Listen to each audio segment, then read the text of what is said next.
1941, a state of war.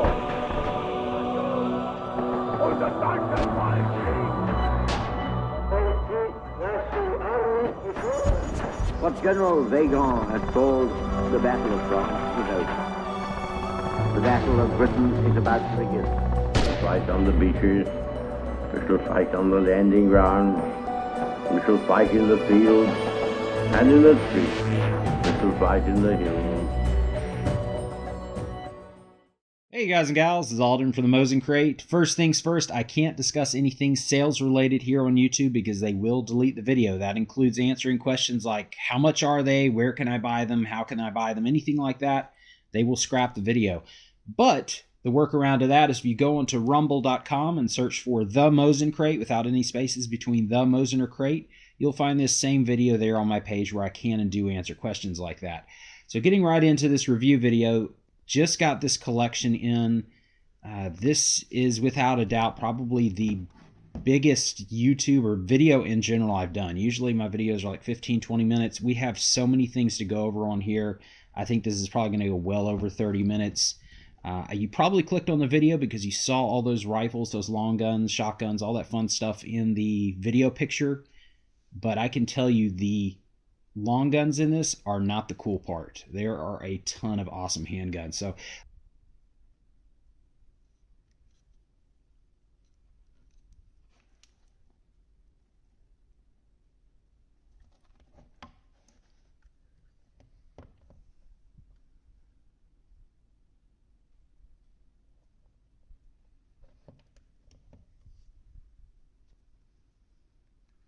a whole lot of long guns here.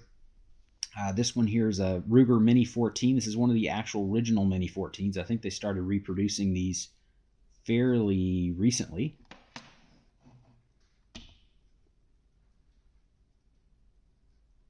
I think this is a BM59.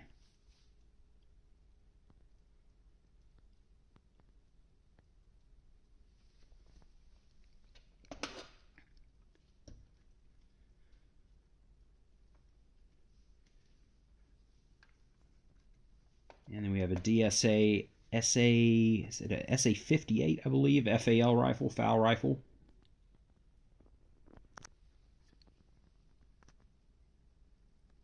And then what probably most people clicked on the video to see, the Colt SP1. This one's a little bit in rougher shape. I'd say it's probably good plus condition, somewhere around there. And they get another view of the other rifles. Obviously up top, we've got the M1A Shorty, the Springfield, and then we have a couple different Yugoslavians. That one, as you can see there, the rivet is kind of iffy on that one, but that one's in 7.62x39, and then the second Yugoslavian AK below that, I believe, is in 5.56.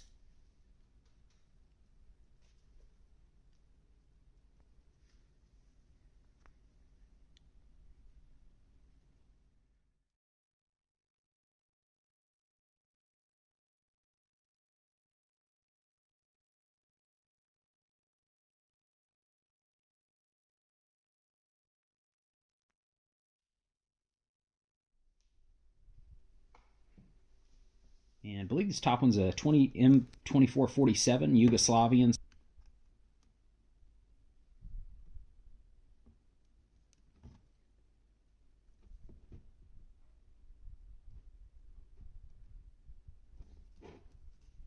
And then we have an M1 Garand tanker. Obviously, this is not an original tanker because I think that was sort of a prototype thing, right? They didn't really make that many originals, but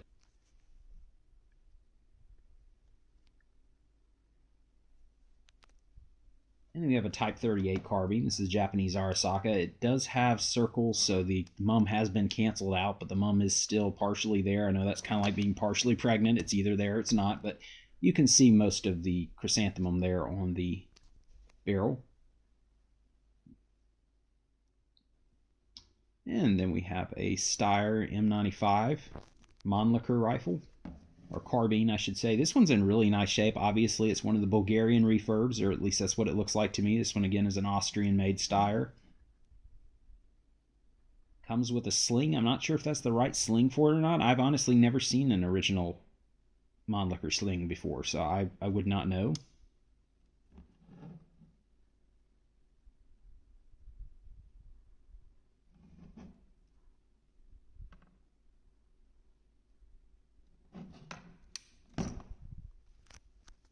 And then we have an M1 carbine. I am not sure if this is an original paratrooper. The stock looks legit to me. It is an inland.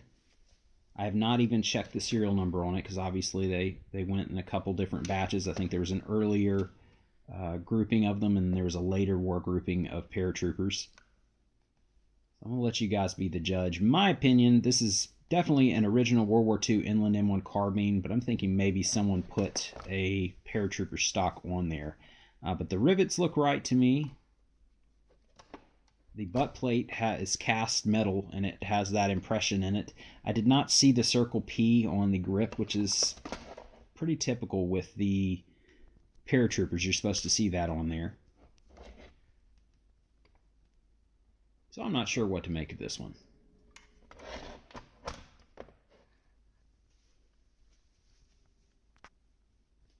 Couple different police shotguns. The top one is actually, as you can see, the front sight is in pretty bad shape.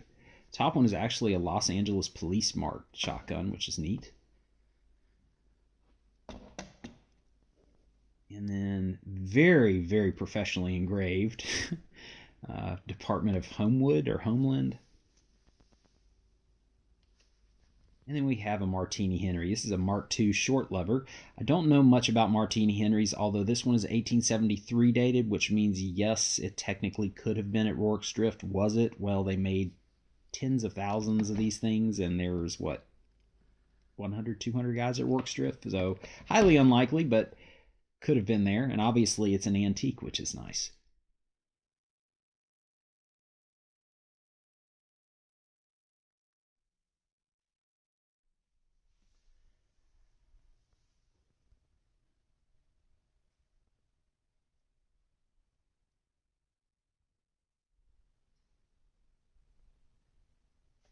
Another nice thing about this M95 carbine is that it has some nice tiger striping in the stock on both sides. And then the Garand tanker has some as well.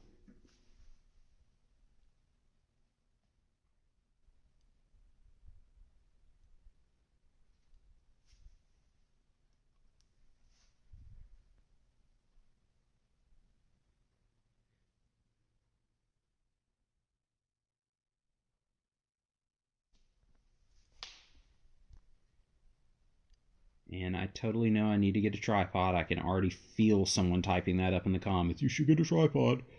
Haven't had one for the 10 years I've had the channel, guys. I'm not going to get one. It's gonna be amateur hour here. That's just how it's going to be. I'm sorry. You can see the Los Angeles police marking there. And then on this bottom one, the Riot model K102. I think it's Homewood. Let's see if we can show it. Yeah, City of Homewood Police Department. I'm guessing it was a much smaller police department because they did not take much time to make that engraving look good. It just looks like it was electro penciled on there. And Martini Henry, and honestly above average condition. Usually the one from the Napolese cache anyways were in pretty nasty shape. Moving on to the pistols, and there is a bunch of pistols. We have the tried and true FN Browning high power in different flavors here. This one looks close to brand new. I mean, it's got some handling marks here and there, but other than that, it's solid, excellent condition. This one here has some bowling ball grips. Not exactly sure what material that is, plexiglass or something. We have a thumbprint high power, so this is an older one, probably late 40s, early 50s. It is CNR eligible. Should go ahead and point out the import marking on all these is either going to be on the heel of the gun or on the bottom of the trigger guard. One of the two places there. And then we have a chromed here, which may be antler or bone. It looks like bone handle to me. Bone grip. And then this last one here is actually a Hungarian FEG high power clone.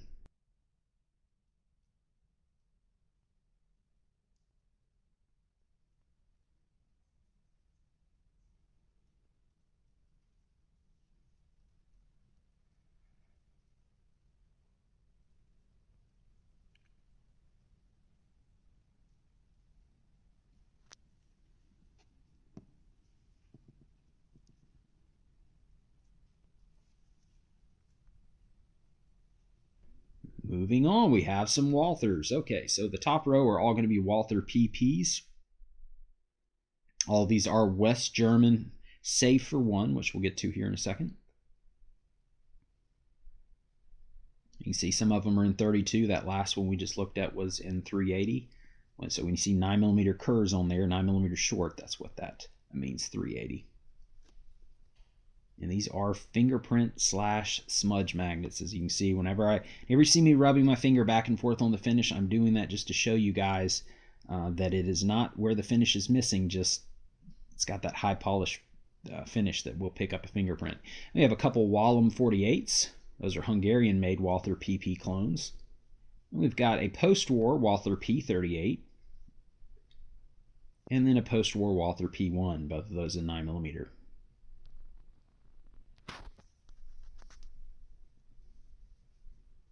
I'll show you the import markings here. Some of them are on the trigger guard, others are on the front strap, and there may be one in there that has one on the side as well. See if we can find the import mark on this one. This one's on the heel, all over the place. Import marking on both the P38 and the P1 are going to be on the bottom of the slide, so you're honestly never going to notice them unless you're looking for them.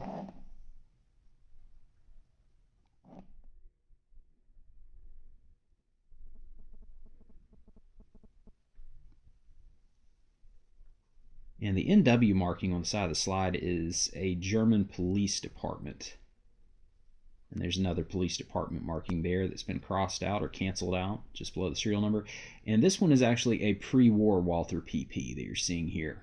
So that is the only one that's not West German. That is actually probably commercially made during the Nazi German period. I'll have to look up the serial number. Silver gun is a US-made Walther PPK. And we've got some CZ83s. So these are identical to Czech CZ82s. In fact, a lot of these, if not all of them, started off their life as Czech CZ82s in the Czech military, and then they were later converted to 380, and that's when they had the name changed to CZ83. I've had these in before. They're never very popular. The ones that always are popular are the ones that are either satin or silver like this. So you can see the date code on the side of that one. This is a perfect example. 89, that's the military date, and then later in 1992 it was converted to 380, so that's why you'll see two different dates on there. But the silver ones or the satin ones like this, the dual tones, they're always very popular. I really try not to get these in anymore just because for some reason, they're fantastic guns. I think the trigger's great on them. They're lighter handguns, 13-round magazine. They conceal carry very well, but they've just never been that popular that I've seen. So this is a very limited thing. Like I said, I don't intend on having these for review here on YouTube very often.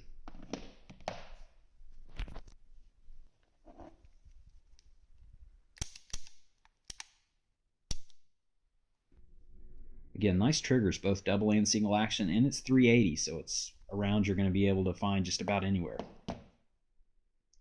And moving on to the Berettas. So these both are Beretta 70S models, I believe. Both are in 22 long rifle, 22 LR. I would say very good to excellent condition. Those are in really nice shape. Take a look at the other side here. I mean, there's some light handling marks here and there, but that looks pretty darn close to a brand new pistol.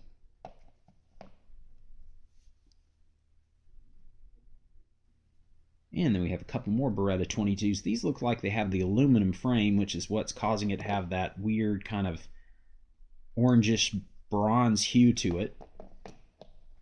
And then this one has a green frame, which is just really neat. If you're used to seeing like Hungarian Walther PP clones, a lot of them have that. They have those aluminum frames, and you'll get all sorts of weird colors from the aluminum frame. So I'm guessing that's what's happening with those.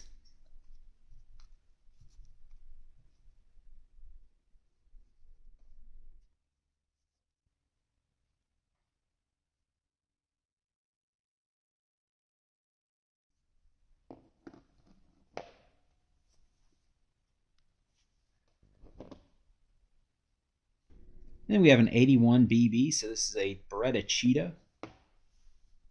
That's in 32. double stack magazine, so you've got I believe 13 rounds in that one. And then we have two Beretta 92 FS Inox pistols, so the stainless.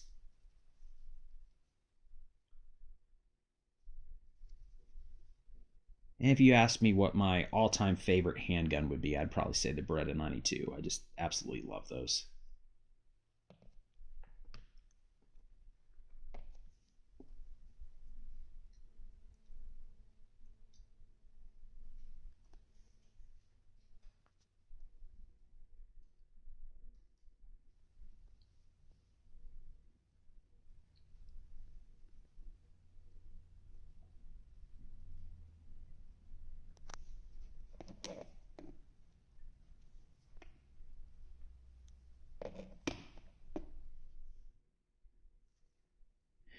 And then we're moving on to the SIGs. So these are all SIG P226s in 9mm. These are all the West German ones.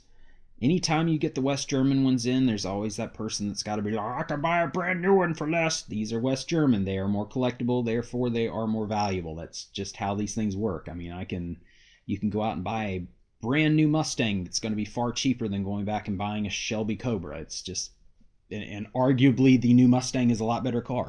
That's just how it is. So all of these, there's a 228 in there as well. That one snuck in. And what the hell, this is not a SIG P226. This is a SIG M9. This is the first generation, by the way. Very odd little angle on that handgun, but it is comfortable. Then we have a SIG P230. This is without a doubt the nicest one I've ever had in at the Mosin crate. I would say this is a solid, other than a little bit of handling marks here and there. Obviously, there's an import marking. I'd say that's a solid, excellent condition. It is quite a stunner.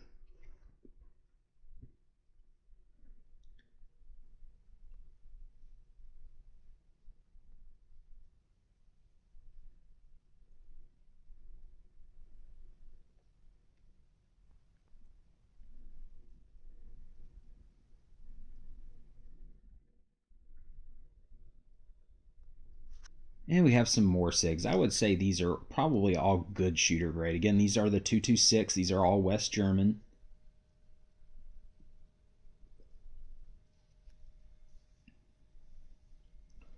This is probably the nicest one in this grouping, but it does have the aftermarket Packmeyer grips, so that's the trade-off for that one.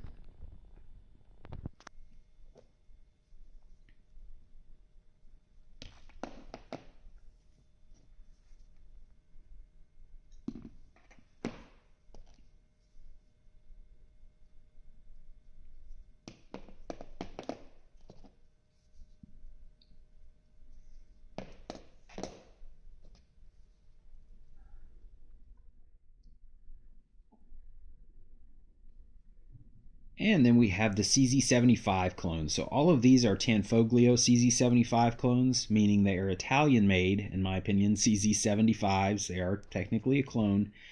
You'll never really see me having the Czech CZ75s here on the channel, and that's because I think these are better. They cost less, the finish and fit are better, in my opinion, and it's just a better gun. It's a better bang for your buck. That's why I would much rather have these. I love that old-fashioned bluing. I don't like that enamel painted on, whatever, baked on finish that they put on the new Czech CZ75s. When it chips off, it looks hideous. The only thing you can do is completely refinish the gun, whereas these, they're blued, so when they wear, it just looks good. I just think they're better. So I've got both full-size and compact. Some of them have the safety slash decocker on the slide, kind of like a Beretta 92 FS. Others, like these that you're seeing in front of you here, have the frame mounted safety, which is just a safety. It does not function as a decocker.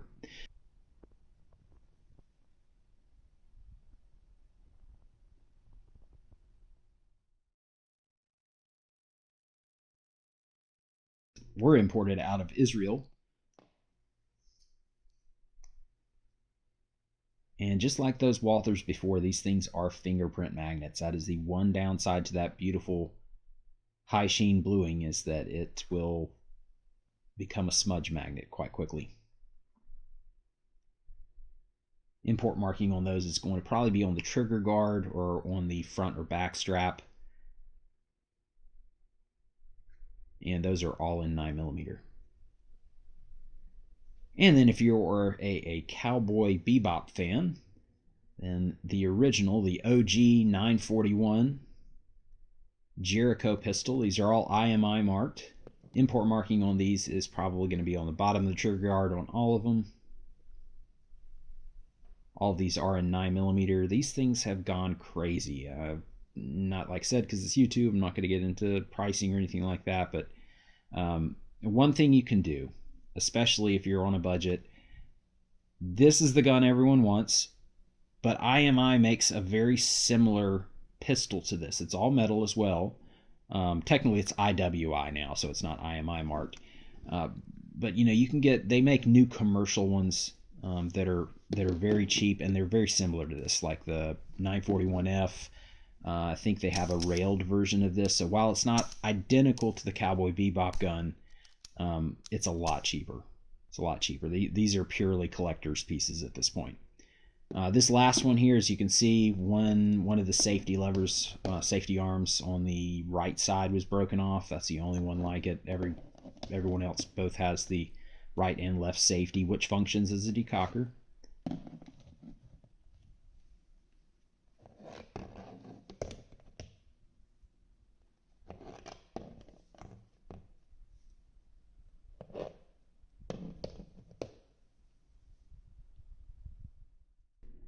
And then we've got some World War II era stuff. So both of these Lugers up top are in 7.65 Luger. These are both finish marked Lugers. Then we have an Ithaca 1911A1, a Polish Viz 35, built for the Germans under occupation. We have a German P38, a Walther P38 from 1942, and then a Colt Commando.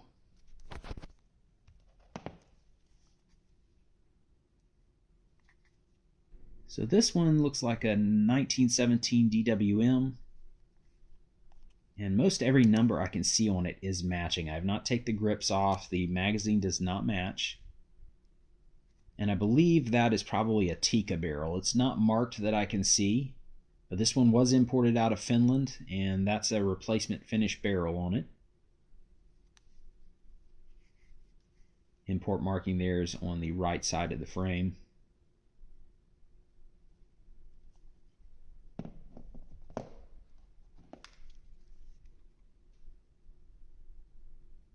And this is probably an interwar pistol, probably made sometime between World War I and World War II, probably the 20s, maybe early 30s, somewhere in there.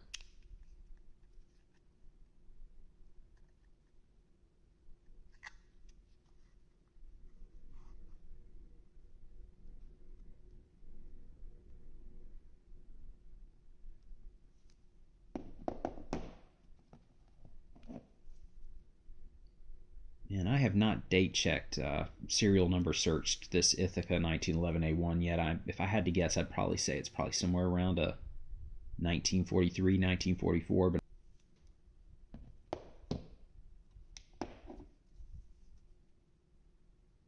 this 35, this was made for the Germans in Poland by Radom during World War II under occupation. This one needs a new guide spring rod. Now it has the guide spring and guide spring rod over here, but I believe it's missing a part.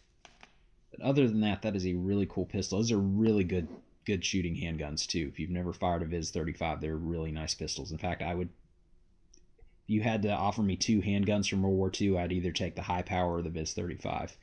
And this is a Walther AC42 coated, so Walther 1942. P38. This one is not import marked. Everything I can find, I have not checked the internals, but everything on the outside matches. That one's in really nice shape. And then we have a very early Colt Commando in 38 special.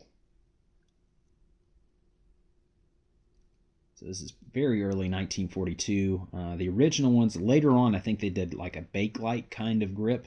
The originals had wood checkered grips like this. And I think the serial number on this one is just below 2,000. And they made around 50,000 of these. This is a very, very early one. To my eyes, everything on this is original. I'm not seeing it. Doesn't look like it's been refinished. Doesn't look like it's been monkeyed with at all. Just looks like a good solid World War II revolver. There's the flaming bomb stamp, so you know this was military contract.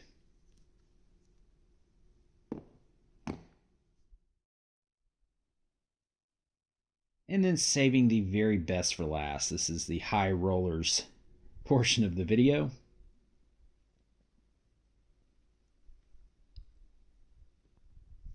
I think this is a Series 70 Gold Cup, if I remember right. National Match Gold Cup.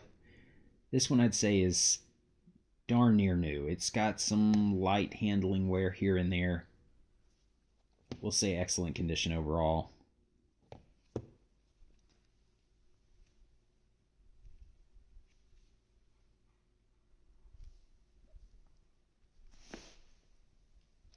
I tell you what, we're just going to go back and take a look at this one again.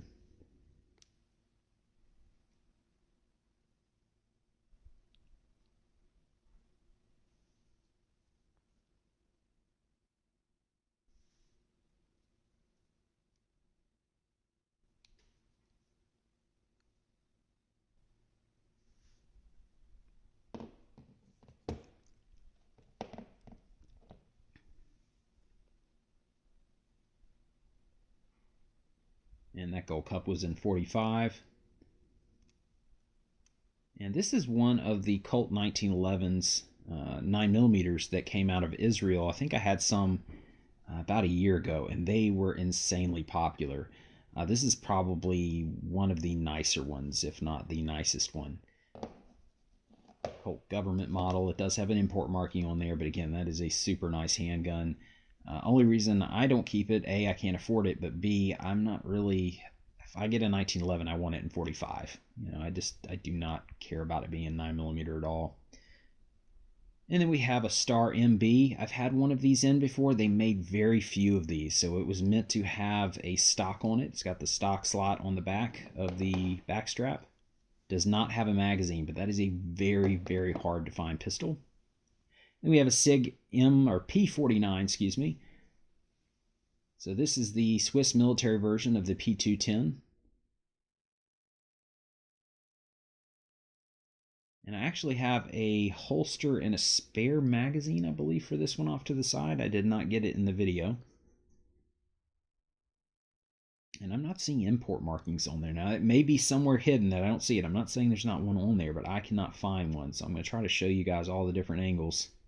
If you see one, you let me know, but I do not see it.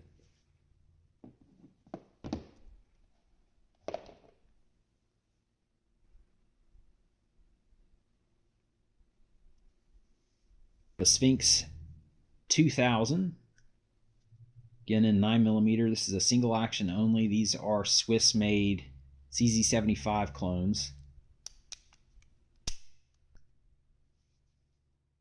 Hand fitted and everything. These are extremely high quality pistols. And Detonics Combat Master. This one I would say is brand new. We're just going to call it excellent condition because someone may have fired a couple rounds out of it, but it looks brand new to me. I can't even see any handling wear on there. I mean, it looks amazing.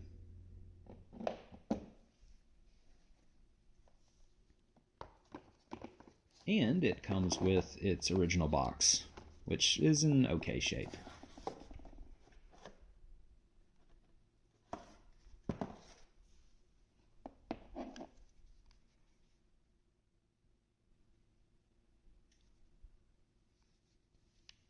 And then we have a Puerto Rican Police Department marked Glock 23. This one's obviously in 40, being a 23.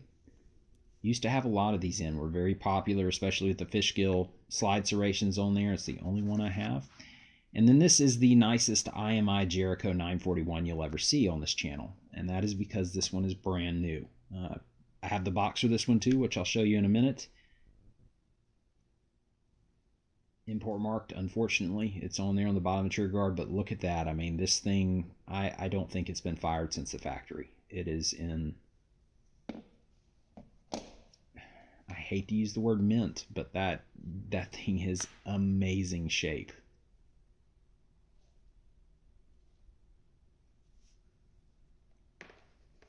That is a really nice one. And then we have something else that I would really like, really can't afford. Have a Colt Python Elite. This is the 4-inch. And if you see any smudges or weird swirls in the finish, that's just from it being in the case. But this is very much a excellent condition. I would say it probably is brand new. I cannot confirm if someone has fired it all, but I don't think it's been fired. I think this is a brand new revolver. Put this down. You're about to make fun of me for not having a tripod. I know, I can feel it. I can feel someone typing it up right now. And there's a serial number for you to look up. I think it dates from the 90s, somewhere in there. Obviously, you can get a new Python for way less. This is more or less well, it is a collectible at this point. And there is the case it comes in.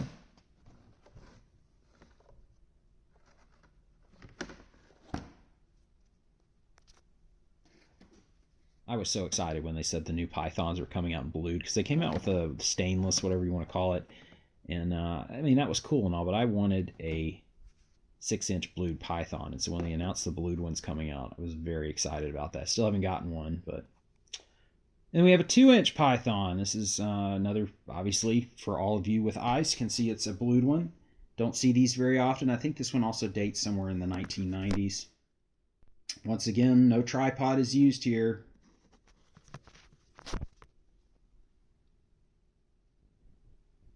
Show you the serial number.